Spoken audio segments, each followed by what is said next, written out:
Because there was a time usifana noWenk kusifuna ukwazi kwenzakalana enhle because benisifana nonke niphusha leya uthiyami wona leya ke ngejikele noma kungenzakalana yabona mina mfana kuJelivar ne yabona umuntu okwazi ukungiphakamisa noma sengwile so umuntu engamjikele netime mfethu ngithe ngicela ngaba like konidani fole ngaba nayo you understand after everything ekayenzeka ngithola ukubuya kwami la uthi yangibuyisa yangiactisa ukuacta bengingacafi sengiacta kuma show wakhe obvious nokubona phela ngimakathi maka drop ivideo bekubukela wonke umuntu mfethu thina bese nokuthi maybe makazo drop ivideo no ku YouTube ne kubantu ababukela nithi nokubona nokuba live kubantu ababukele mfethu abantu aboma 3000 indoda babukele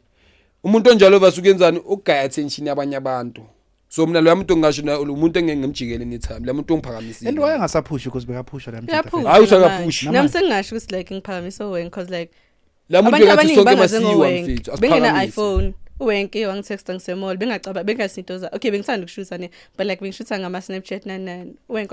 wangitexta ngisemall first time yami ngishutha kuWenk ezola 1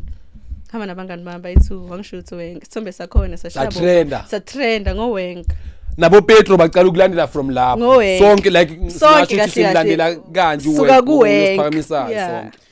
yabona most influencers wacavayo phakamiswe ile out yabona mabangaba nevari bona bakutshela ivari because babhaya abantu engibabonela mfethu like abo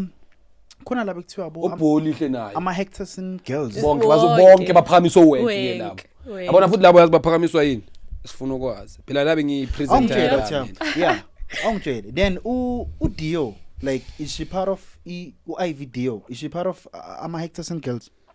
bekomfazi kaWenk kunethathu kamfuyithu phela la yena